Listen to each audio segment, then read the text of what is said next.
Hello guys, welcome to सब कुछ technical.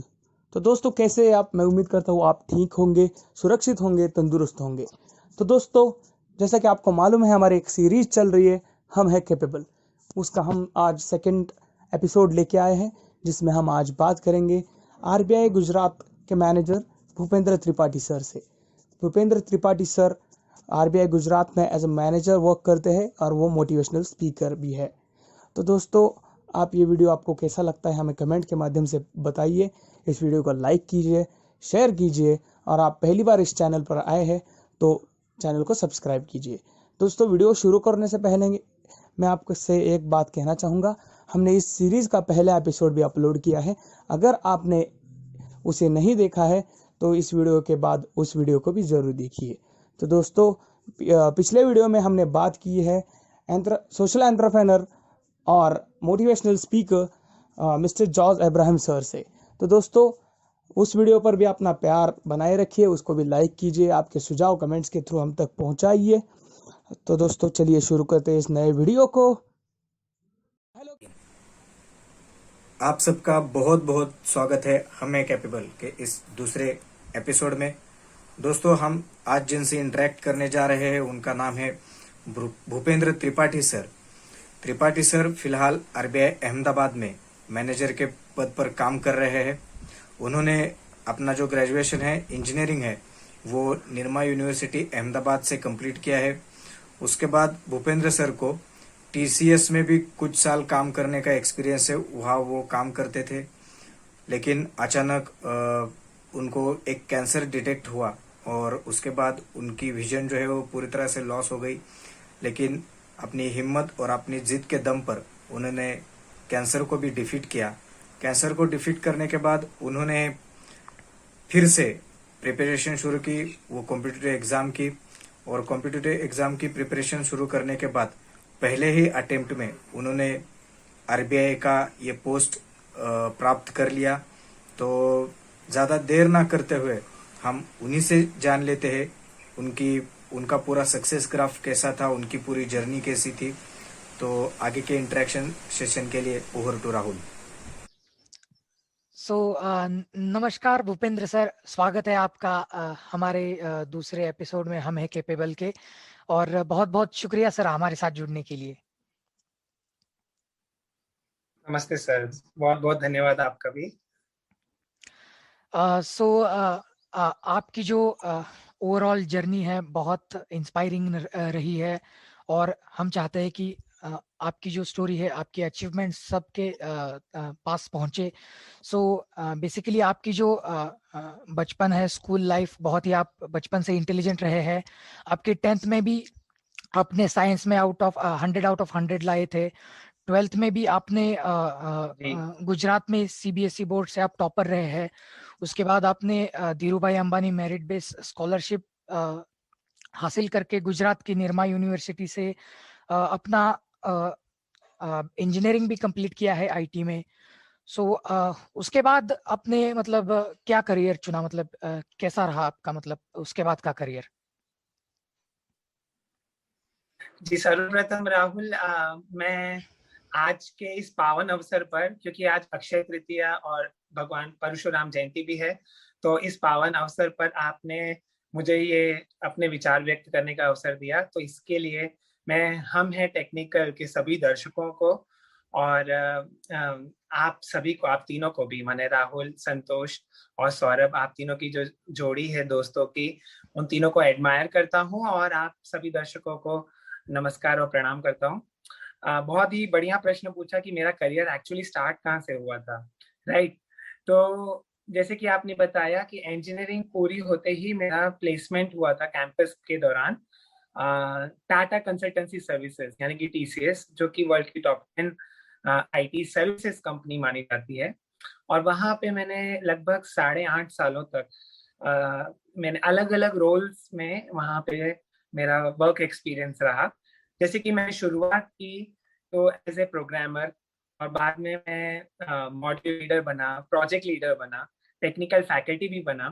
तो इस दौरान में मुझे कई सारे अवार्डों से अलंकृत किया गया मेरे एम्प्लॉयर के द्वारा। जैसे कि मैं कुछ उदाहरण देना चाहता हूँ, 2-3।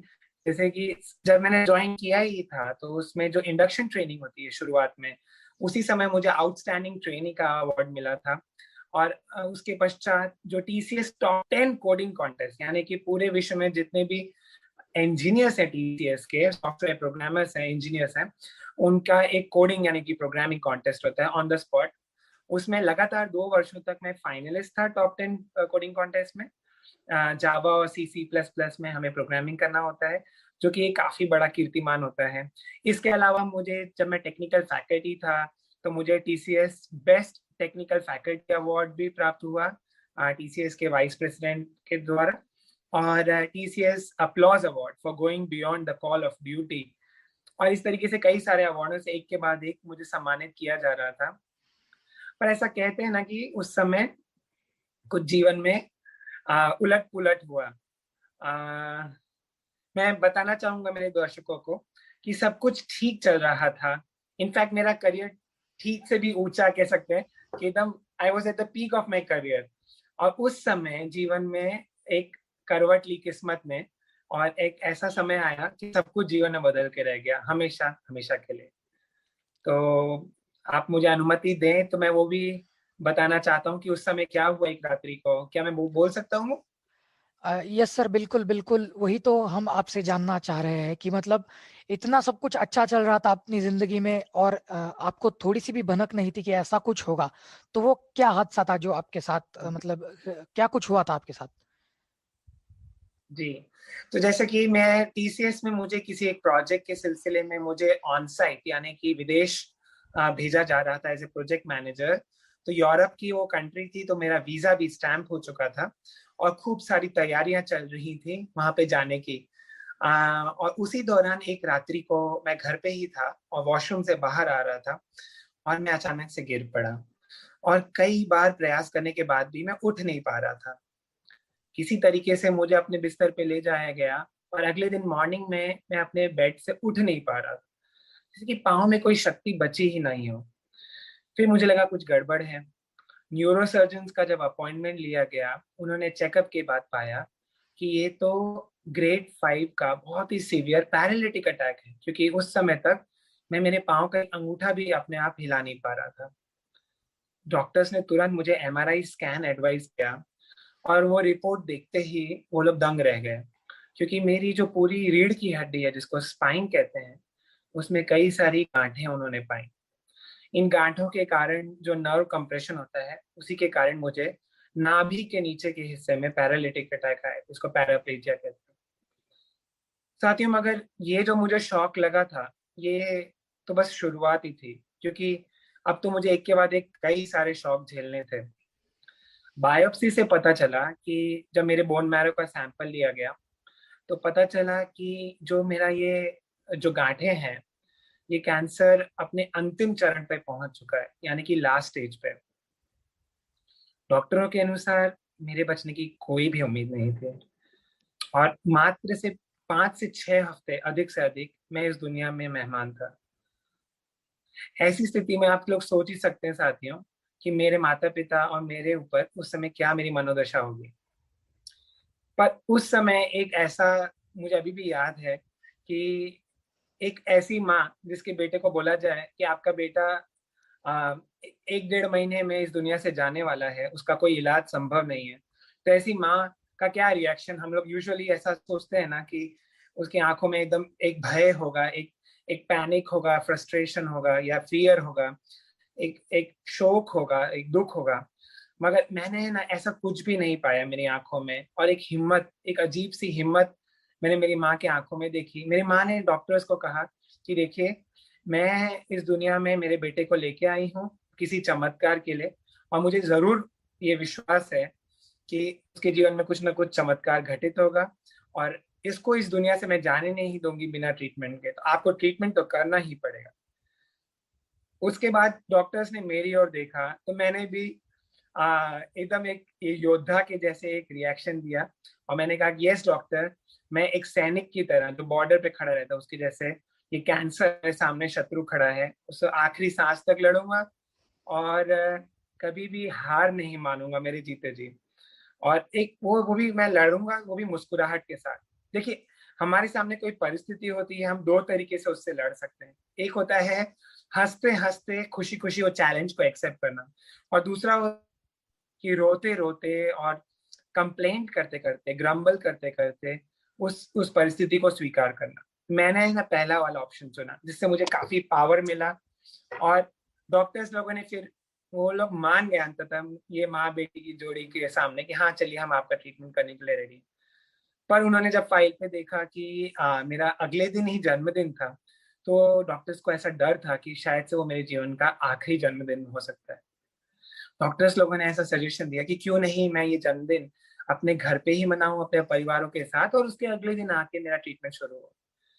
परंतु फिर मैंने डॉक्टर्स को टोका और बोला कि नहीं, मैं मेरा ट्रीटमेंट चाहता हूँ कि मेरे बर्थडे के दिन ही स्टार्ट हो, क्योंकि इससे बढ़िया बर्थडे गिफ्ट और क्या हो सकता है जो मैं मेरे अपने बर्थडे के दिन ही शुरू करूँ। तो मेरा फिर रेडिएशन और कीमोथेरेपी, और दिन में 2-3 बार फिजियोथेरेपी हो रही थी मेरी। आगे चलकर मेरी तबीयत काफी खराब हो गई थी, तो बाद में मुझे स्टेरॉइड लॉन्ग टर्म तक रखा गया था, जिसको लॉन्ग टर्म स्टेरॉइड थेरेपी कहते हैं। ये सब करते करते अंततः राहुल, और आप सबको बताते हुए बहुत खुशी हो रही है कि 2013 में एक दिन ऐसा भी आया जब मुझे पूर्णतः कैंसर फ्री डिक्लेयर किया गया। यानी पूरी तरीके से उस दिन कैंसर पे विजय प्राप्त की थी, ऐसे मेरे पेट सीटी स्कैन में ऐसे पाया गया। और वो मेरे एक यादगार पल था, ऐसा पल जिसके लिए वो लोगों ने इतनी तपस्या की थी, दिन रात एक किया था। और हम, मेरी भी आंखों में उस समय फिर सपने तैर रहे थे कि वापस मैं मेरे आईटी करियर को दोबारा ज्वाइन करूंगा, क्योंकि आपको पता है जैसे मैं प्रोफेशनली उस समय भी बहुत करियर के एकदम पीक पे था, तो ऐसा सब हो रहा था। जी जी सर, और मतलब ये आपने साबित करके दिखाया है कि इच्छा शक्ति के बल पर कोई भी चीज इम्पॉसिबल नहीं है। जहां पर डॉक्टर ने सिर्फ 1-1.5 महीने के लिए आपका मतलब वैलिडिटी बताई थी लाइफ की, वो मतलब आपने बिल्कुल भी उसे गलत साबित करके दिखाया। और फिर अ, आपने इच्छा शक्ति के बल पर एक अलग करियर चुना, आईटी के बाहर भी आए। तो वो क्या रहा, मतलब कैसा एक्सपीरियंस रहा कि आईटी को छोड़कर एक अलग ही था, और आपकी फिर विजन लॉस भी हुआ, तो जी वो राहुल। कैसे? यस। जी राहुल, बताना चाहूंगा मैं कि कैंसर पे विजय प्राप्त करने के बाद हम सब लोग बहुत प्रसन्न थे, परंतु मेरा उस समय भी पैरालिसिस का पूरा फुल रिकवरी नहीं हुआ था। अभी भी मैं एक जो वॉकर होता है, स्टील का एक फ्रेम होता है ना वॉकर, वो वॉकर की मदद से धीरे धीरे छोटे छोटे कदम ले रहा था। अभी भी मैं सीढ़ी से चढ़ना उतरना सीख ही रहा था, और अपने आप इंडिपेंडेंटली कैसे बिस्तर से उठना है, चढ़ना है। पैरालिसिस से मेरी रिकवरी चालू ही थी उस समय। हालांकि मैंने कैंसर पे तो विजय पूरी प्राप्त कर ली थी, पर हृदय में पूरा जोश वापस भर गया था। पर एक दिक्कत ये हो रही थी कि मुझे को उस समय बहुत धुंधला धुंधला दिख रहा था, और पहले भी मुझे शुरुआत से ही आंखों में चश्मे थे, वो जो पावर वाले ग्लासेस होते हैं। तो हमें ऐसा लग रहा था कि इतनी सारी कैंसर से रिलेटेड ट्रीटमेंट में और मेडिसिन के कारण आंखों का पावर कई बार कहते ग्लासेस का फ्लक्चुएट होता रहता है, ऊपर नीचे बढ़ता रहता है। तो हमने सोचा कि सबसे पहले चलो जाके आई चेकअप करा के एक नए ग्लासेस लेते हैं, क्योंकि सबको धुंधला दिख रहा है। तो जब आई डॉक्टर्स के पास चेकअप कराने गए, तो उन्होंने एक ऐसा हमारे सामने खुलासा किया कि पाँव के नीचे से जमीन खिसक गई। आई डॉक्टर्स ने ऐसा हमें बताया चेकअप के बाद कि मेरी दोनों आंखों में कुछ ऐसा इरिवर्सिबल डैमेज हो गया है, जिसके कारण मेरा जो थोड़ा बहुत जो मुझे दिख रहा था, वो भी अगले आने वाले 2-3 महीनों में वो धीरे धीरे ग्रेजुअली वो सारा चला जाएगा मेरा विजन। और इस कंडीशन का भी कोई भी ट्रीटमेंट पॉसिबल नहीं था डॉक्टर्स के अनुसार। तो पहले तो हमें विश्वास ही नहीं हुआ कि हम ये जो सुन रहे हैं, हमने कहा ऐसा नहीं हो सकता। और कई बार वो डिनायल मोड में जाके बड़े बड़े आई हॉस्पिटल्स में सेकेंड ओपिनियन थर्ड ओपिनियन लेते रहे, पर सब जगह हमें यही बताया गया कि जो आंखों की नस है वो बुरी तरीके से सूख गई है, और दवाइयों की गर्मियों से या साइड इफेक्ट से ऐसा कह सकते हैं। किसी सेकेंडरी इन्फेक्शन से। तो अभी इसका कोई ट्रीटमेंट होता नहीं है, और अब हमारे पास इस सत्य को स्वीकार करने के अलावा और कोई चारा नहीं था। साथियों, आप लोग सोच ही सकते हैं कि कैंसर जैसे, वो भी लास्ट स्टेज कैंसर जैसे शत्रु पे विजय प्राप्त करने के बाद, वो भी 12 महीने तक मेरा ट्रीटमेंट चला था। उसमें से अराउंड 7-8 महीने तो मैं हॉस्पिटल में था पूरे टाइम लगातार। और उस समय मेरे ऊपर फिर से इतना बड़ा जैसे बिजली गिर जाती है, ऐसा हुआ। तो अब समझ में ही नहीं आ रहा था कि अब मैं क्या, आगे क्या है जीवन में, क्योंकि कैंसर मुझे इतना झकझोर नहीं पाया था। जबकि मेरे को जब ऐसा समझ में आया कि अब मैं कुछ ही हफ्तों में, कुछ ही महीनों, मतलब 1-1.5 महीने के अंदर मैं दिव्यांग बनने वाला हूँ, तो ये स्वीकार करना एकदम आसान नहीं था और बहुत ही मुश्किल था। हर रात्रि को सोते समय मुझे डर लगता था कि अगले दिन सुबह का मैं उजाला देख पाऊंगा कि नहीं।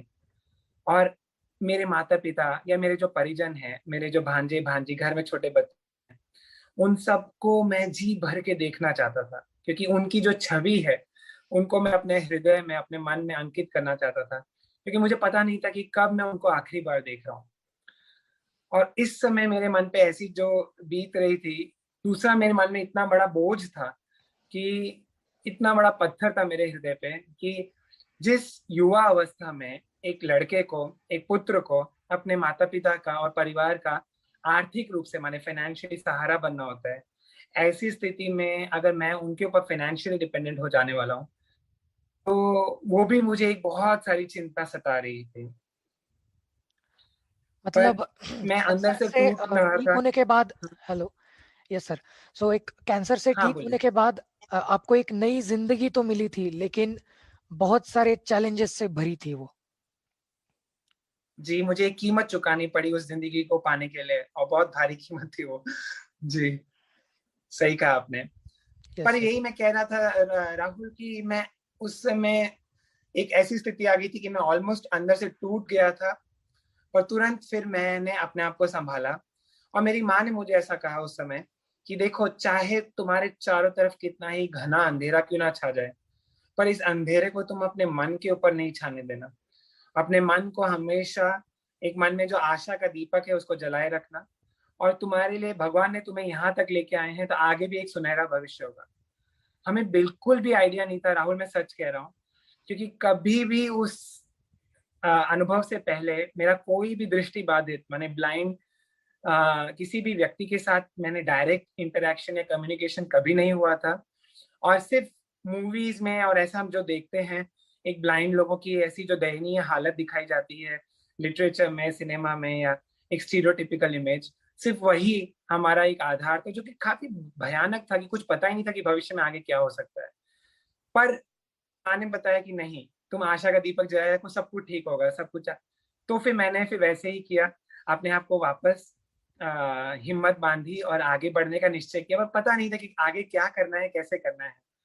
पर उस समय इतना दिलचस्प, जैसे ही मैंने हिम्मत बांधी, मेरे जीवन में एक ईश्वर के समान, एक एंजल कहते हैं ना, एक ईश्वर के जो भगवान के दूत बन के मेरे जीवन में आए। मेरे जो फिजियोथेरेपिस्ट थे ना राहुल, डॉक्टर यस। आलाप, उनके पिताजी को वो एक दिन मुझे मेरे घर पे लेके आए, मुझसे मिलाने के लिए। तो 1.5-2 साल से ये डॉक्टर आलाप मेरा फिजियोथेरेपी में ट्रीटमेंट सुबह दोपहर शाम कर रहे थे, तो मेरे काफी अच्छे दोस्त जैसे बन गए थे। तो आज तक उन्होंने कभी अपने पिताजी से मुझे नहीं मिलाया। पर जब मेरी आंखों की दृष्टि पूरी तरीके से चली गई, और जब डॉक्टर आलाप ने मुझे देखा कि मैं कहीं ना कहीं टूट रहा हूँ, तो उन्होंने अचानक से अपने पिताजी को लेके आए, और उन्होंने फिर मुझे बताया, उनके पिताजी से मिलाया।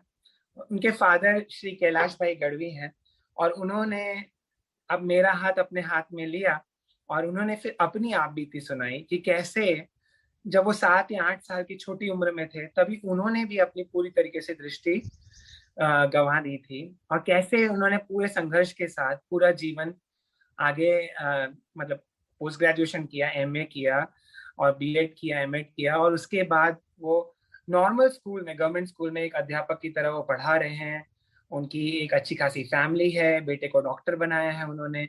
सुन के मेरे रोंगटे खड़े हो गए, आंखों से आंसू बहने लगे। और उन्होंने, कैलाश भाई ने तुरंत मेरे माता पिता को भरोसा दिलाया कि आज से मेरे 2 बेटे नहीं, 3 बेटे हैं, और मैं, मेरे को जितना भी कुछ आता है ज्ञान, वो सब मैं आपके बेटे को सिखाऊंगा।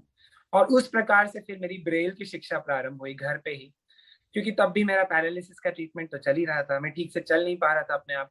तो उन्होंने मुझे घर पे ही आके वापस क ख ग ABCD ब्रेल में लिखना पढ़ना सिखाया।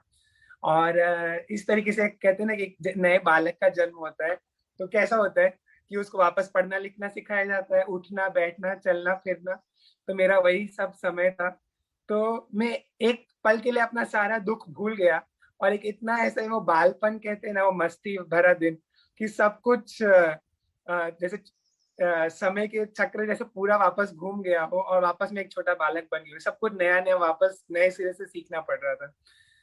मैं एक सॉफ्टवेयर इंजीनियर था राहुल, और यस। उसके बावजूद मैं मेरा लैपटॉप और मैं मेरा स्मार्टफोन यूज नहीं कर पा रहा था, क्योंकि मुझे कुछ भी जानकारी नहीं थी कि इसको कैसे यूज करना है ब्लाइंड होने के बाद। और ये मुझे बहुत फ्रस्ट्रेटिंग लगता था कि कभी किसी की कॉल मिस हो जाती थी, तो मुझे वेट करना पड़ता था कि कोई मेरे रूम में आए तो मेरी स्क्रीन पे देख के बोले कि हाँ किसकी कॉल मिस हुई है मेरे से। और किसी को मतलब कोई भी काम करना हो तो मैं किसी पे डिपेंडेंट था, और ये मेरे लिए काफी फ्रस्ट्रेटिंग समय था। उस समय फिर मेरे जीवन में एक दूसरा एक ऐसा कहते हैं ना, भगवान ने एक के बाद एक दरवाजे खोलते हैं अगर हम हिम्मत रखते हैं तो। ब्रेल तो मैं सीख ही रहा था राहुल, मगर फिर एक जीवन में एक ऐसा एक मोड़ आया कि मैंने वो सॉफ्टवेयर के बारे में जाना। मैं वो बता सकता हूँ अभी आपके दर्शकों को। यस सर, बिल्कुल बिल्कुल, मतलब यही मैं पूछने वाला था आपसे कि एक सॉफ्टवेयर इंजीनियर को बहुत मुश्किल रहता है कि मतलब सब कुछ आप प्रोग्राम देख के करते थे, सब कुछ देख के। अब कोई भी जी आपको आइडिया नहीं था कि स्क्रीन रीडर जैसा कोई होता है वगैरह, तो वो आपने कैसे जी जाना जी और जी वो आपने कैसे सीखा?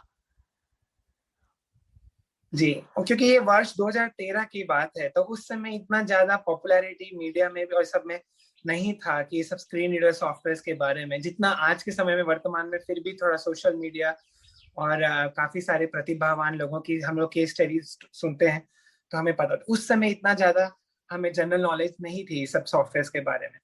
तो ये किस्सा ऐसा हुआ था कि जो श्री कैलाश भाई जो मेरे गुरु थे, जो मुझे ब्रेल सिखा रहे थे, और आगे चलकर उन्होंने मुझे शास्त्रीय संगीत, जब वो देख रहे थे कि मैं बहुत फ्रस्ट्रेट हो रहा हूँ, क्योंकि ब्रेल भी सीखना बहुत आसान नहीं होता है राहुल। यस, दृष्टि मतलब आप बाधित समाज नई को तो नई पता चीजें ही है। सीख रहे थे, ब्रेल हो गया, म्यूजिक हो गया।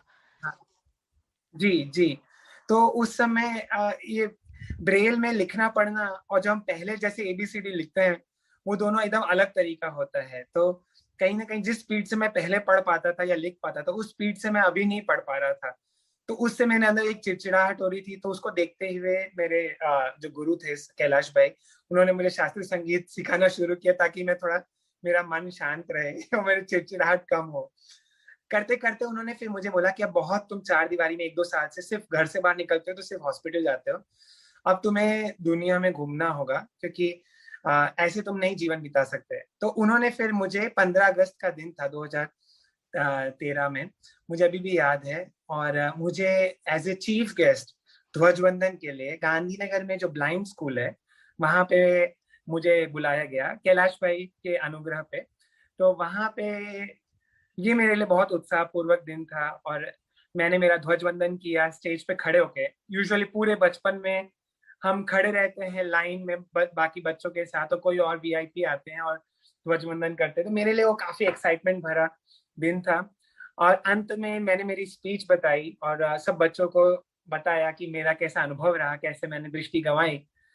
तो उसी दिन जब कि मेरा मोटिवेशनल टॉक मेरा जैसा मैंने दिया, तो सबको बहुत अच्छा लगा। और बाद में मुझे टूर कराया गया कैंप, मतलब स्कूल का। वहां पे मैंने कंप्यूटर लैब में, मुझे जब वो लेके गए कि बोले कि ये कंप्यूटर लैब है, आई वाज शॉक कि ये ब्लाइंड व्यक्ति कैसे, बच्चे ये लोग कैसे कंप्यूटर कैसे यूज करते हैं। तो उन्होंने बताया कि ये स्क्रीनर सॉफ्टवेयर के बारे में। तो जब मैंने पहली बार सुना ना राहुल, तो वो जॉस की आवाज और वो सुन के तो मैं एकदम चक्कर खा गया कि ये कैसे सुन, और वो इतनी स्पीड से सुनते हैं ना, तो मैं दंग रह गया कि ये कैसे होगा मुझसे। तो उन्होंने बोला कि नहीं, इसकी स्पीड तो कम ज्यादा कर सकते हैं, फिर कम स्पीड से आप शुरू कीजिए, धीरे धीरे आपको प्रैक्टिस हो जाएगी। पर शुरुआत में मैंने फटाफट वो सॉफ्टवेयर इंस्टॉल किए। मेरे लिए वो संभव नहीं था कि मैं डेली किसी स्कूल में जाके ये सब सीखूं फॉर्मली, क्योंकि मैं उससे मेरा भी ट्रीटमेंट चल रहा था, जैसे मैंने बताया दिन में 2-3 बार फिजियोथेरेपी, ये वो। घर में मैंने खुद ही सीखना शुरू किया।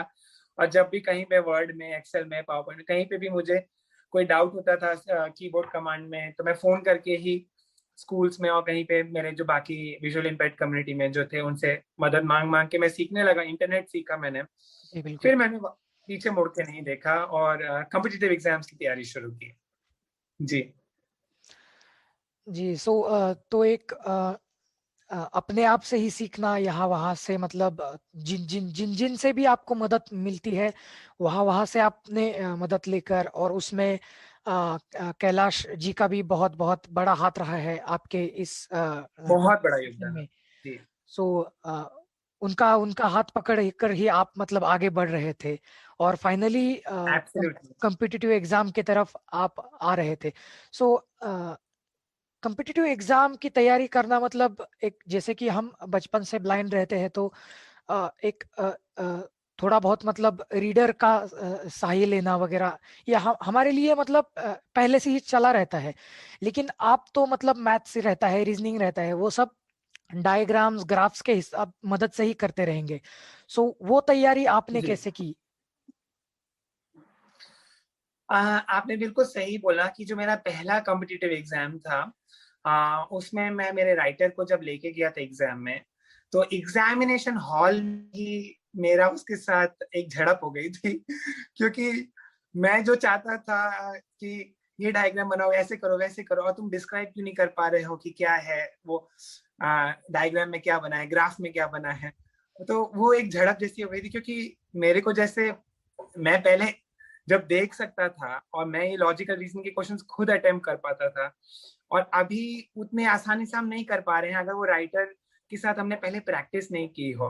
तो ये मुझे उस समय पहला अनुभव तो ऐसा हुआ कि मेरा तो वो पूरा पेपर ही अटेम्प्ट नहीं हो पाया था।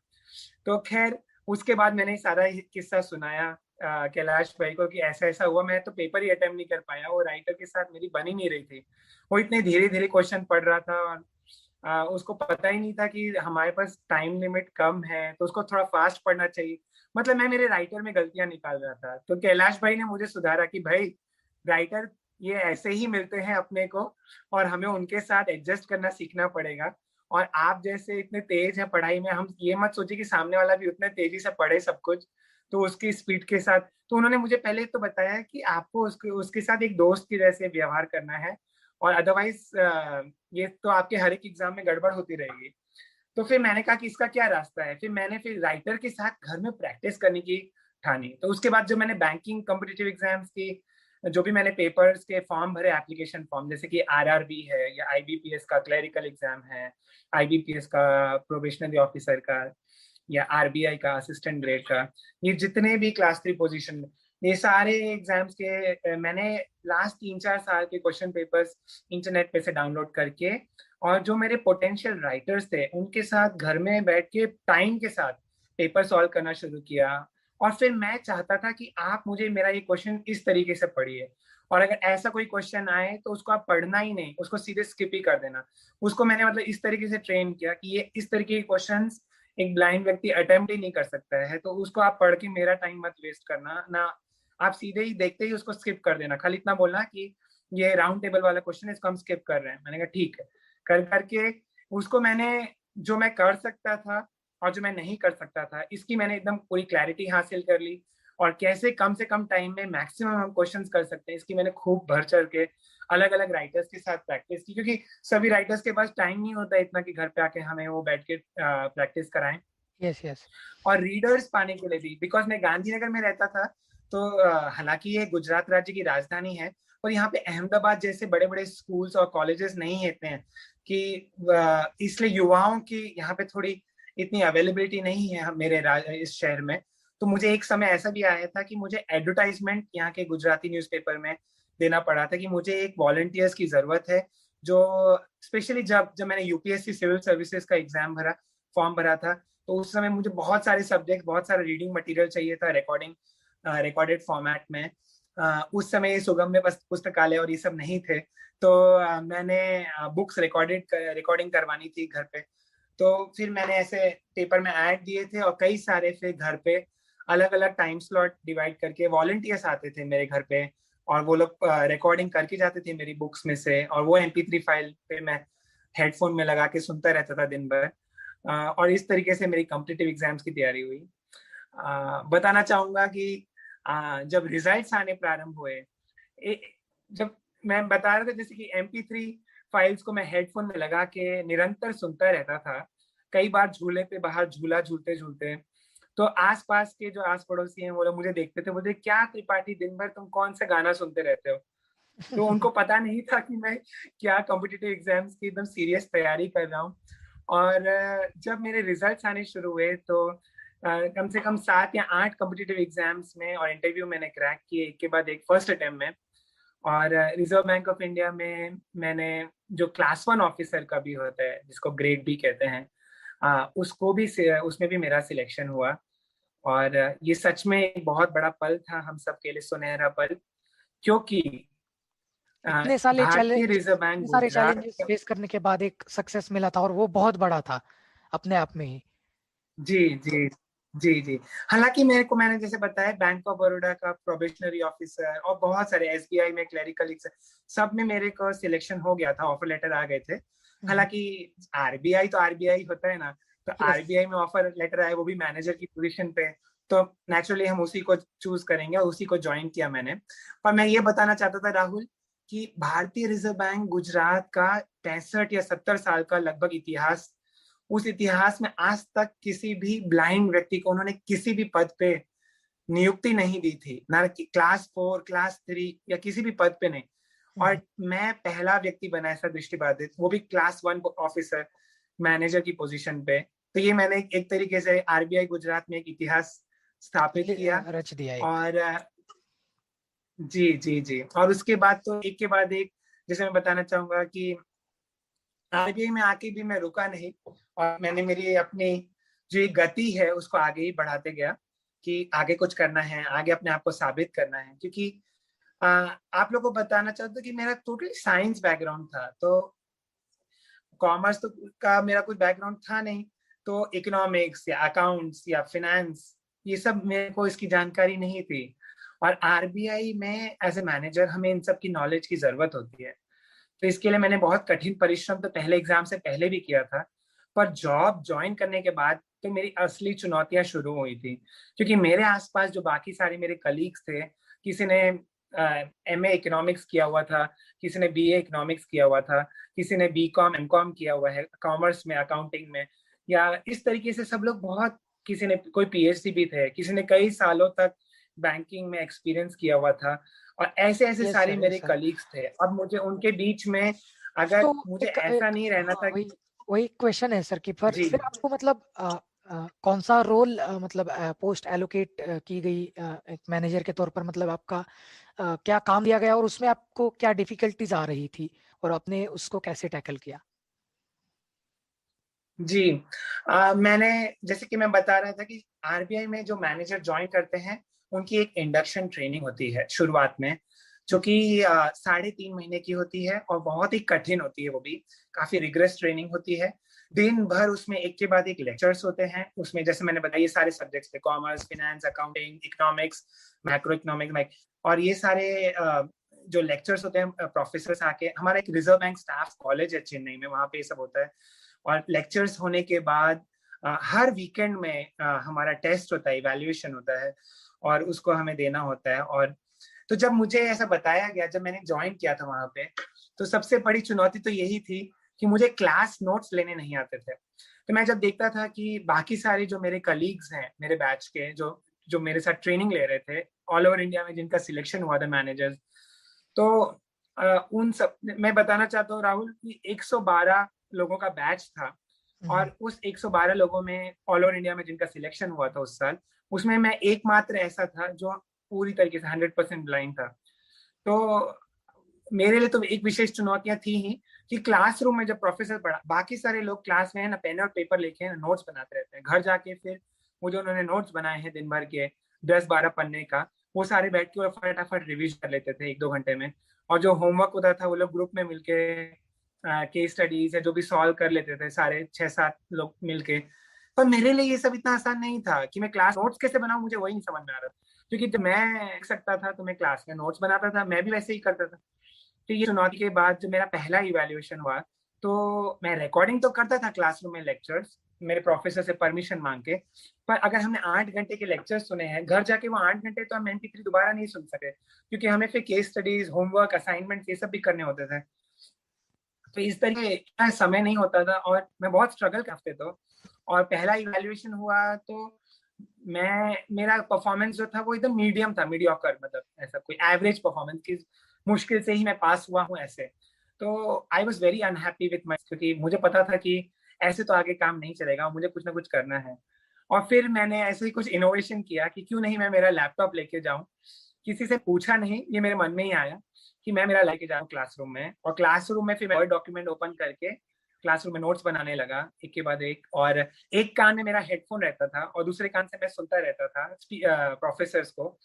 और इस तरीके से मैं फैकल्टी को सुना और टाइप करता, जॉस से सुनते सुनते सेव करते रहता था, बीच बीच में ब्रेक होता था। और जब लंच ब्रेक या वो होता था तो कई बार टाइपिंग में कुछ जल्दी जल्दी टाइपिंग करते हैं तो कुछ मिस्टेक हो जाए तो उसको मैं उसी समय सुधार लेता था, कहीं पे कुछ एक दो वर्ड मिस हो गए और टाइप करने में जल्दी जल्दी में, तो उसको ठीक कर लेता था उसी में अपने आप। और घर जाके फिर मैं वो रिविजन कर, आप मानेंगे नहीं राहुल कि अगले हफ्ते से ही मैं टॉप 3 पोजीशन में आने लगा।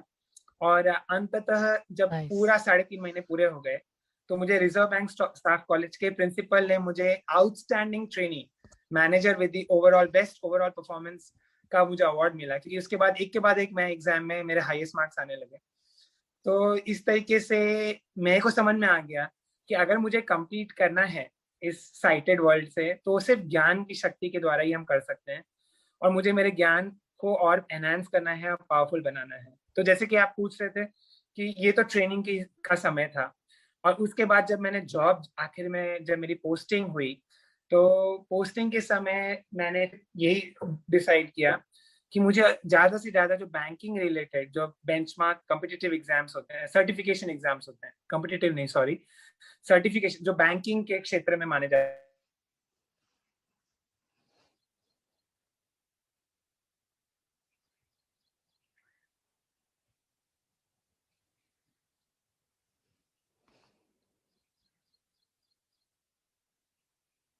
बस पढ़ना पड़ेगा। मैं तो उसके कारण कम समय में मुझे ज्यादा से ज्यादा नॉलेज हासिल करनी पड़ेगी, और मेरे पर तलवार लटकी रहेगी कि मैंने ये फॉर्म भरा है तो मुझे इसके लिए पढ़ना ही है। और दूसरा फायदा ये था कि अगर मैंने एग्जाम अच्छे से पास कर लिया तो ये पूरे आरबीआई में ये एक मैसेज जाएगा कि ये ब्लाइंड होते हुए भी इस व्यक्ति ने ये एग्जाम पास किया है, तो उनको मेरे पर भरोसा हो जाएगा, फिर मुझे अच्छा से अच्छा वो लोग काम देंगे।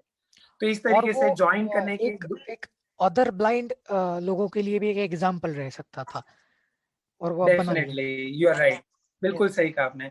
बताते हुए हर्ष होता है मुझे, प्रसन्नता हो रही है राहुल की, फर्स्ट अटेम्प्ट में ही ये जो दोनों मैंने बेंचमार्क सर्टिफिकेशन एग्जाम्स होते हैं, ये Indian institute of banking and finance conduct करता है, और ये दोनों एग्जाम मैंने फर्स्ट अटेम्प्ट में क्लियर किए, वो भी डिस्टिंक्शन के साथ, जो कि एक बहुत ही बड़ी उपलब्धि है, क्योंकि कई सारे जो देखने वाले ऑफिसर्स होते हैं वो लोग भी फर्स्ट अटेम्प्ट में कई सारे लोग क्लियर नहीं कर पाते हैं, और जो लोग करते भी हैं वो लोग का डिस्टिंक्शन तो बहुत ही रेयर होता है, बहुत ही रेयर होता है इसको किसी को डिस्टिंक्शन से पास।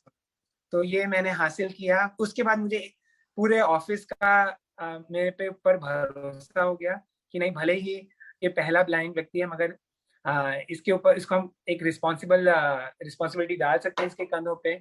और एक के बाद एक मुझे अलग अलग अच्छे अच्छे डिपार्टमेंट्स में पोस्टिंग मिली। जैसे कि मैं बताना चाहता हूँ कि पहले मुझे डिपार्टमेंट ऑफ करेंसी मैनेजमेंट में रखा था, जैसे करेंसी इशू डिपार्टमेंट जिसको कहते हैं। Yes.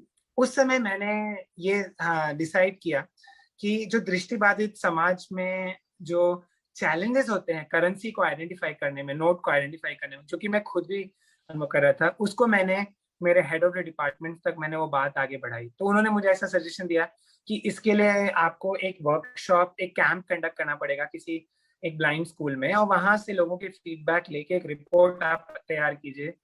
और फिर मैं मेरे सीनियर एचओडीज को सबको लेके, हम लोग सारे सीनियर ऑफिसर्स आरबीआई को लेके, फिर मैंने यहाँ पे blind people association Vastrapur Ahmedabad में, बहुत ही एक अग्रणी संस्था है, वहां पे मैंने शेड्यूल करवाया, और उसके बाद हमने सबके फीडबैक्स लिए, सुझाव लिए, और उसकी मैंने एक बढ़िया सी रिपोर्ट तैयार की।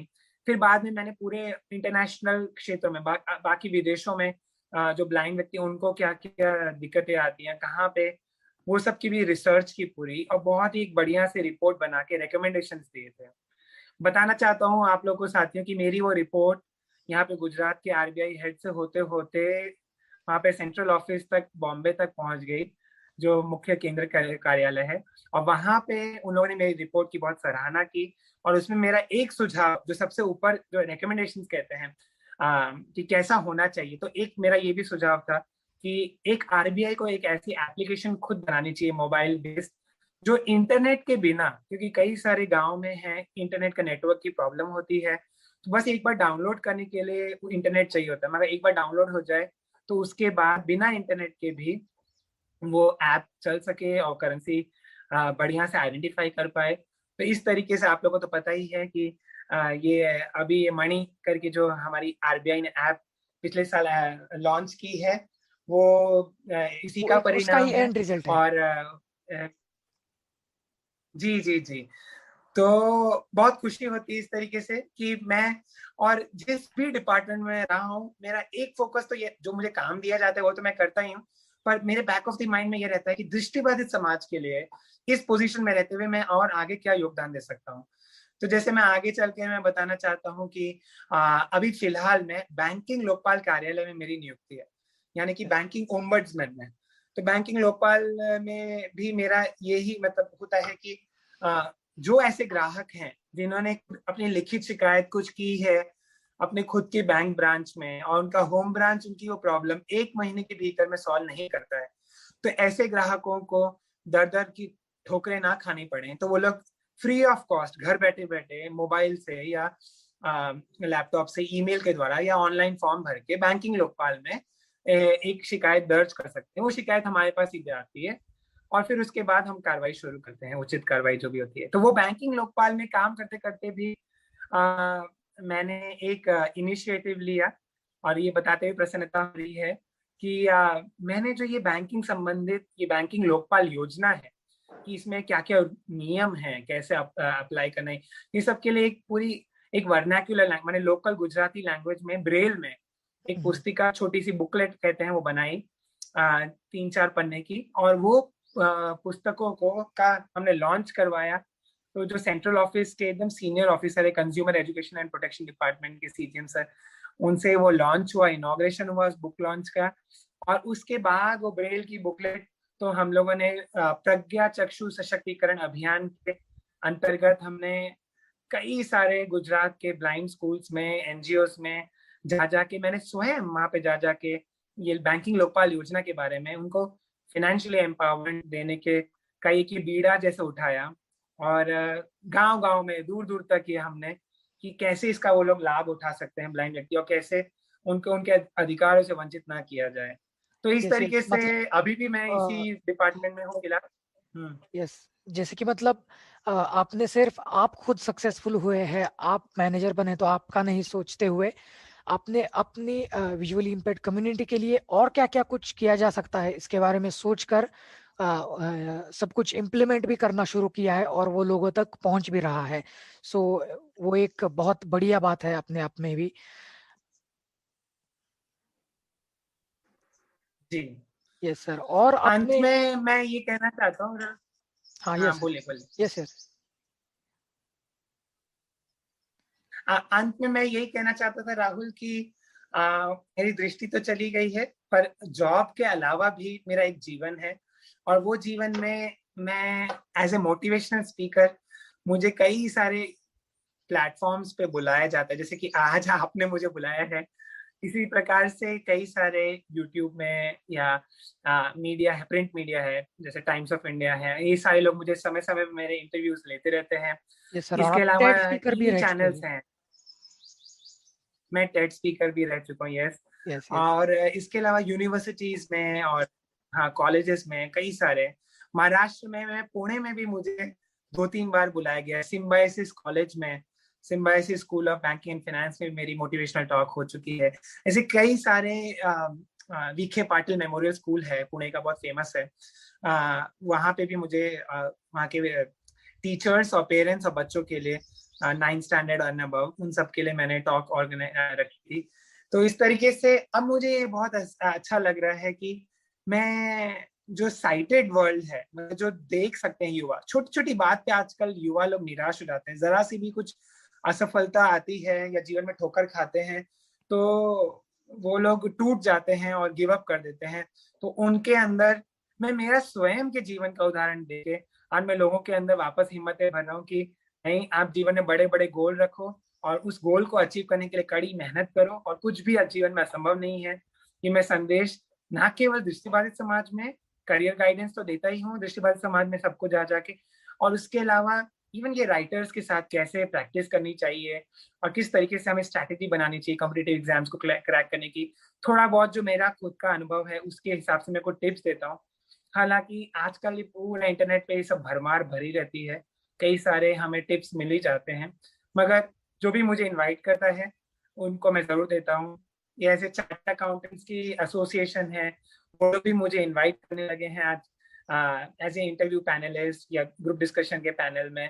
तो एक तरीके से ये मेरा एक अलग जीवन का एक आयाम है, एक डायमेंशन है कि मैं लोगों के जीवन में ज्यादा से ज्यादा एक मोटिवेशन, एक इंस्पिरेशन लेके आ रहा हूँ इम्पैक्ट अलग लाने अलग की माध्यम कोशिश से। कर मेरे रहे हो, एक खुद का अच्छा स्वयं इम्पैक्ट। यूट्यूब चैनल है जी, तो एक समाज में पॉजिटिव परिवर्तन लेके आने चाहता हूँ। कई सारे लोगों के जीवन में परिवर्तन आए भी हैं। इसके अलावा कैंसर फाइटर्स, जो लोग अभी कैंसर से जूझ रहे हैं और जो उनके परिजन हैं जो एकदम भयभीत हो जाते हैं क्योंकि इतना गंभीर रोग है और इसका एक हवा बन जाता है, और तो उसके उन कैंसर के परिजनों को भी मैं उनको रीच आउट कर रहा हूँ, उनको भी एक दिशा दिखा रहा हूँ।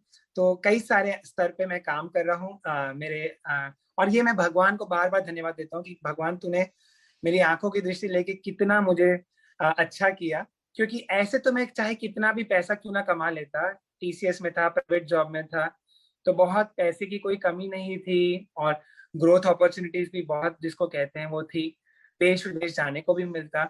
मगर मैं जो आज समाज के और जा जाके लोगों के जीवन में जो काम आ पा रहा हूँ, लोगों का मुझे इतना प्रेम मिल रहा है, वो तो मुझे कहीं ना कहीं कभी नहीं मिल पाता इतना इस लेवल का। तो मैं बहुत ही इसके लिए ईश्वर को आभारी मानता हूँ। यस, मतलब राहुल, आईटी जॉब में कैसा रहता है कि एक माइलस्टोन पे माइलस्टोन अचीव करना, ग्रोथ, पैसा, शोहरत, यही सब ये देखा जाता है। तब मतलब आपकी सोच ऐसा ना होता तो वही आपकी सोच रहती, ये आपकी सोच ना बदलती तो आप लोगों की सोच ना बदल पाते। एब्सोल्युटली। Yes, sir, yes, और sir. राहुल, आपने Amazing. लोगों की सोच के बारे में बताया, तो एक बहुत ही जरूरी इम्पोर्टेंट माइलस्टोन है जो मुझे बताना बहुत आवश्यक है, जो रह गया है। Yes, 2017 में राहुल, मैंने एक अंतरराष्ट्रीय स्तर पे अपने भारत का तिरंगा ऊंचे प्लेटफॉर्म पे लहराया था। किस तरीके से मैं बताता हूँ कि इंटरनेशनल मॉनेटरी फंड यानी कि IMF हर साल एक सर्टिफिकेशन एग्जाम कंडक्ट करता है मैक्रो इकोनॉमिक अकाउंटिंग में, जिसको क्लियर करने वाला पूरे वर्ल्ड का, यानी कि पूरे विश्व का मैं प्रथम दृष्टिबाधित व्यक्ति बना।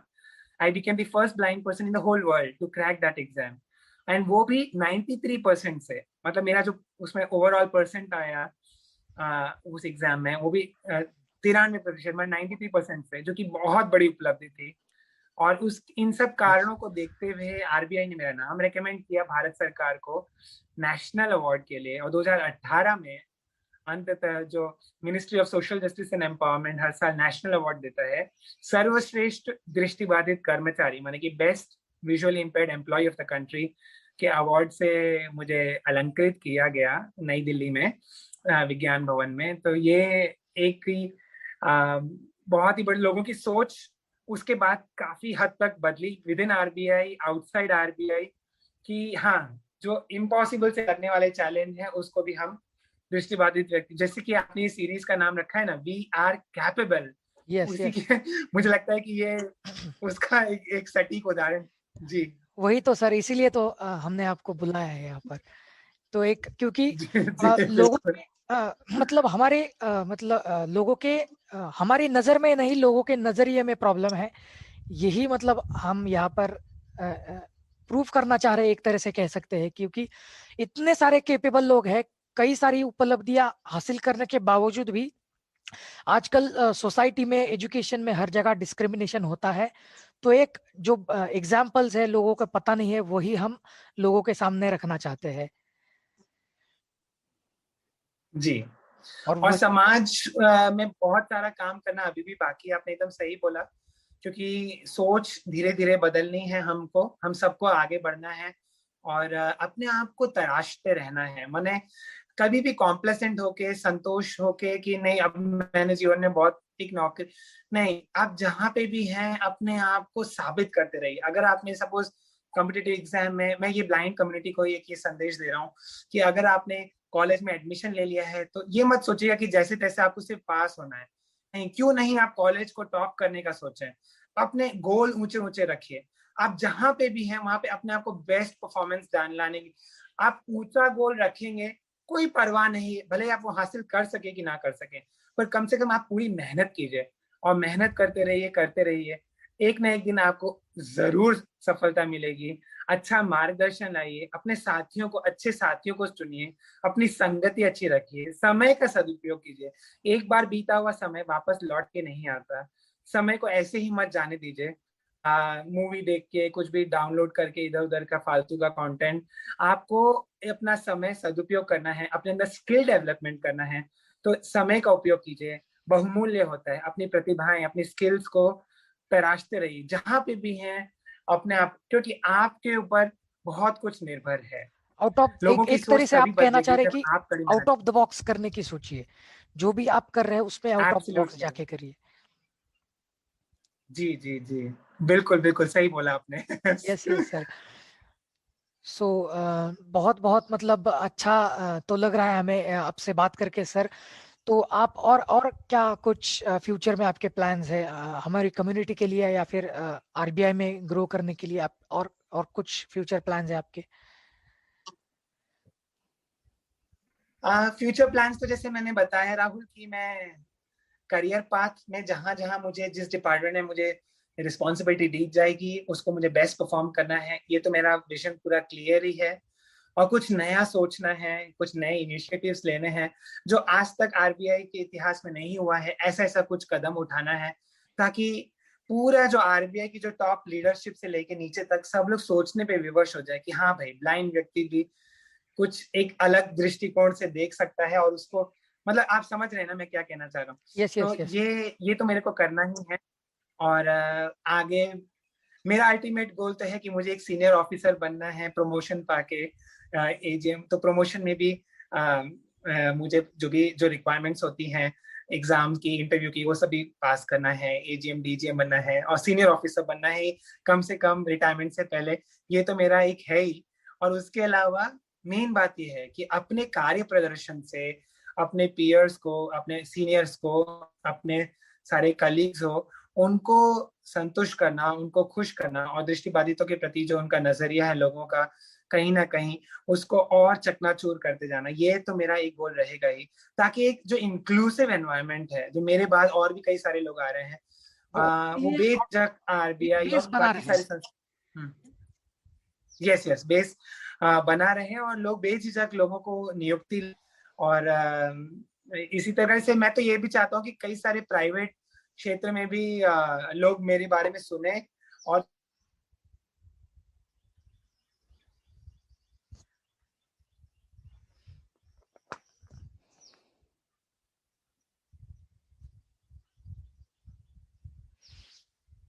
मगर अब मैंने थर्ड ईयर का एग्जाम का फॉर्म भरा है और अभी अगले महीने या उसके बाद ही मेरा जो गांधर्व विद्यालय है उसमें थर्ड ईयर का एग्जाम मेरे देने की तैयारी है। और मैं चाहता हूँ कि मैं एक छोटा सा, एक मेरा फेवरेट एक प्रस्तुति है वो आपके सामने 2 लाइन खाली गा के सुनाऊं। शास्त्रीय संगीत नहीं है, सुगम संगीत है, पर आप लोग को अवश्य पसंद आएगा। यस अनुमति सर। है सर? बिल्कुल बिल्कुल बिल्कुल। और एक एक बात कहूँ सर, मैं आपसे, मुझे सर मत कहिए, मैं एक स्टूडेंट हूँ। आप इतने बड़े हैं और मुझे आपसे बात करने का मौका मिल रहा है, इंटरेक्ट करने का मौका मिल रहा है, यही एक मेरे लिए ऑनर है सर। और ऊपर से आप मुझे सर बुला रहे हैं, तो एक एक अलग अलग लग रहा है मुझे। सो सुनाइएगा sir. Thank you Rahul, thank you Rahul. तो ये प्रस्तुति इस प्रकार है। हे नाथ अब तो ऐसी दया हो, जीवन निरर्थक जाने न पाए। हे नाथ अब तो ऐसी कृपा हो, जीवन निरर्थक जाने न पाए। यह मन न जाने क्या क्या कराए, कुछ बन न पाया अपने बनाए। संसार में ही आसक्त रहकर, दिन रात अपने मतलब की कर कर, सुख के लिए लाखों दुख सहकर, ये दिन अभी तक यूं ही गवाए। हे नाथ अब तो ऐसी दया हो, जीवन निरर्थक जाने न पाए। और इसका अंतरा भी बहुत सुंदर है। वह योग्यता दो सत्कर्म कर लूं, अपने हृदय में सद्भाव भर लूं। वह योग्यता दो सत्कर्म कर लूं, अपने हृदय में सद्भाव भर लूं। नर तन है साधन भव सिंधु तर लूं, ऐसा समय फिर आए न आए। हे नाथ अब तो ऐसी दया हो, जीवन निरर्थक जाने न पाए। जीवन निरर्थक जाने न पाए। बहुत बहुत बढ़िया सर।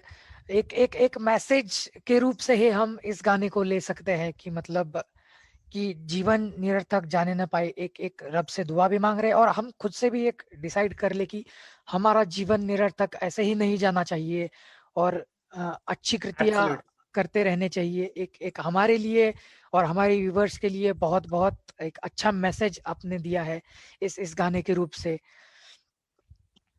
सो यस सर, बहुत बहुत। राहुल इस समय मैंने हाँ यस सर, कहिए। राहुल इस समय, हाँ, जो मुझे नेशनल अवार्ड मिला था उस समय, जो गोल्ड मेडल मुझे दिया गया था बेस्ट एम्प्लॉय का, वो मैंने मेडल तिरंगे का, उसकी जो पट्टी है वो तिरंगे की है और वो मेडल मेरे हाथ में है इस समय। और मैं दर्शकों को कैमरे के सामने मैंने रखा है, तो just wanted to bring their attention कि जो भी थोड़ा बहुत देख सकते हैं उसको पॉज करके 1 मिनट जूम करके देखेंगे तो उनको ये देख पाएंगे वो लोग। यस यस सर, हमारे व्यूवर्स, साइटेड धन्यवाद। व्यूवर्स भी रहेंगे तो उन्हें ये एक नजरिया बदलने में बहुत काम आएगा कि आप सिर्फ कहते नहीं, ये एक दिख रहा है उन्हें, तो वो एक बहुत हिटिंग रहेगा उन्हें। और एक दिख रहा है उन्हें तो एक टच करेगा उनको। एब्सोल्युटली। Yes yes sir. और साथियों, मैं चाहता हूँ कि आप लोग जीवन, हाँ बोलिए राहुल। हाँ, नहीं नहीं, कहिए सर, कहिए। मैं एंड ही कर रहा था। हाँ, मतलब एक साइटेड कम्युनिटी जो है, मतलब जो दृष्टिबाधित कम्युनिटी के बाहर भी, जो उनके साथ भी हमारा एक अच्छा संपर्क होना चाहिए। ये बहुत जरूरी बात है कि हमें उनके साथ भी एकदम कंफर्टेबल और फ्रेंडली रहना चाहिए। और वो, क्योंकि ये दोनों के सामंजस्य से हम जीवन में बहुत कुछ पा सकते हैं। हम दोनों एक दूसरे के पूरक हो सकते हैं और ये भी एक इम्पॉर्टेंट चीज है, क्योंकि हमें कम्युनिकेशन, कोई भी चीज है, सोशल स्किल्स, नेटवर्किंग स्किल्स जिसको कहते हैं, इसकी काफी वैल्यू है आजकल। तो हमारे इमोशनल इंटेलिजेंस बढ़ता है, तो हमें हर एक तरीके के लोगों के बीच में कंफर्टेबल होना चाहिए। तो यदि अगर हमारा दायरा ऐसा है कि सिर्फ हम दृष्टिबाधित समाज में ही हमारे फ्रेंड्स हैं, तो कहीं ना कहीं हमें अपने आप को ऐसी एक्टिविटीज में इन्वॉल्व करना चाहिए, ट्रैकिंग करना चाहिए, कैंपिंग करना चाहिए, या कहीं ना कहीं कुछ ऐसा कर, जो भी हम कर सकते हैं ऐसा करना चाहिए कि हम बाकी समाज के लोगों के बीच में आए और हमारा संपर्क, आपसी संपर्क ज्यादा से ज्यादा बढ़े। तो ये भी सर, एक जरूरी एक पहलू है हमारी ग्रोथ का। और एक ये रहा हमारे कॉन्टेक्स्ट में सर, मतलब विजुअली इम्पेयर्ड लोगों के कॉन्टेक्स्ट में एक साइटेड लोगों को जी। एक क्या कहना चाहेंगे आप? मतलब वो इंक्लूसिवनेस नहीं देते हैं, कई बार डिस्क्रिमिनेशन होता है, या फिर आप एक उनमें शामिल करने में वो एक झिझक होती है उनमें, मतलब सब में नहीं ये होती है, कुछ लोगों में होती है। सो वो एक कम होने के लिए कुछ आपके उनको सजेशन होंगे, उनके लिए कुछ मैसेज आपका? साइटेड कम्युनिटी के लिए मेरे लिए यही संदेश है कि आप के मन में कई सारे पूर्वाग्रह यानी कि स्टीरियोटाइप्स ये मूवीज को देख देख के ब्लाइंड कम्युनिटी के बारे में हो जाते हैं। इसमें मैं आपको दोष नहीं दूंगा, मगर आपको एक खुले मन से एक दृष्टिबाधित व्यक्ति को, क्योंकि सबसे पहले दृष्टिबाधित व्यक्ति पहले एक व्यक्ति है, बाद में वो दृष्टिबाधित है। तो जो एक नॉर्मल व्यक्ति के अंदर जो इमोशंस होते हैं उसको आप समझिए, उसके अंदर भी एक फ्रेंडशिप की या बाहर लीजर एक्टिविटी में जैसे मूवी देखने जाने की या रेस्टोरेंट्स में जाने की या कहीं पिकनिक पे टूर पे जाने की, तो आप उनको अपनी हर एक एक्टिविटी में उनको इन्वॉल्व कीजिए और ये एक सच्चा इंक्लूसिव योगदान रहेगा।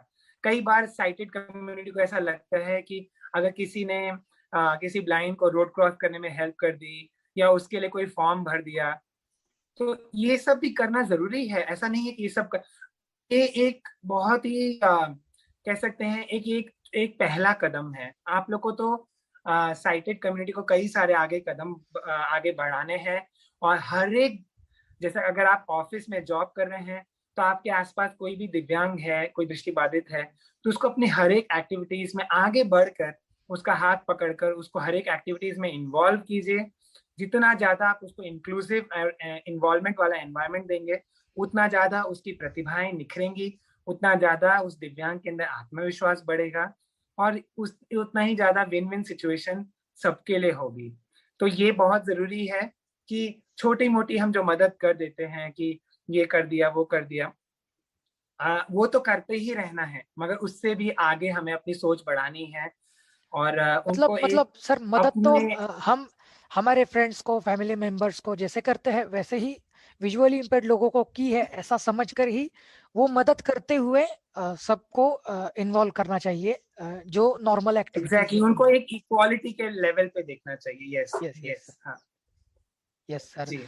सो बहुत बहुत अच्छा लगा सर आपसे बात करके, और हम शुक्रगुजार हैं आपके कि आपने हमें मौका दिया आपसे बात करने का, आपकी लाइफ जर्नी को जानने का, आपके अचीवमेंट्स के बारे में जानने का, ताकि हम भी उसमें से सीख सके और लोगों तक आपकी बातें पहुंचे और विजुअली इम्पेयर्ड लोग हो या साइटेड लोग हो, आपसे इंस्पिरेशन लेकर अच्छी चीजें, नई चीजें करने के लिए अपने आप में से ही तैयार हो और बिना किसी झिझक के सामने आकर अच्छी चीजें करे और किसी कमी को अपनी एक कमजोरी ना बनाकर उसे अपनी स्ट्रेंथ बनाकर कैसे आगे बढ़ सकते हैं, ये एक सोच हम में और कई सारे लोगों में पैदा करने के आप काम करते आ रहे हैं, करते आएंगे और एक मोटिवेशन बहुत सारे लोगों में पैदा करेंगे। सो इसी बात पर मैं विराम देना चाहूंगा यहाँ पर हमारी बातचीत को। राहुल, मैं कहना चाहता हूँ अंत में कि मैंने इतने सारे इंटरव्यूज दिए, मगर आप सच में कमाल के इंटरव्यूअर हो और बहुत आनंद आया मुझे आपके साथ ये वार्तालाप करने में। And you are really very good and I wish all of you, the entire team, all the best and all my viewers the best of their potential, the best in their career and a very bright future ahead. So ये मेरी मन से शुभकामनाएं हैं हृदय से सबके लिए। हाँ, और मैं भी विराम देने से पहले एक अपील करूंगा कि आप सब लोग जब भी समय मिले, मेरा भी YouTube चैनल है जो इनके डिस्क्रिप्शन में आपको मिलेगा, उस चैनल को भी एक्सप्लोर कीजिएगा, पसंद आए तो सब्सक्राइब कीजिएगा। उसमें मेरे कई सारे मोटिवेशनल टॉक्स होते हैं। तो हम, मेरा और ये राहुल और सौरभ का, हम सबके दोनों के YouTube चैनल को आप प्रेम दीजिए, सराहना दीजिए और आगे भी लोगों को शेयर कीजिए, डिस्ट्रीब्यूट कीजिए, ये बहुत जरूरी है। जय Hind, Vande Mataram. Yes sir, yes sir, and thanks for watching for viewers.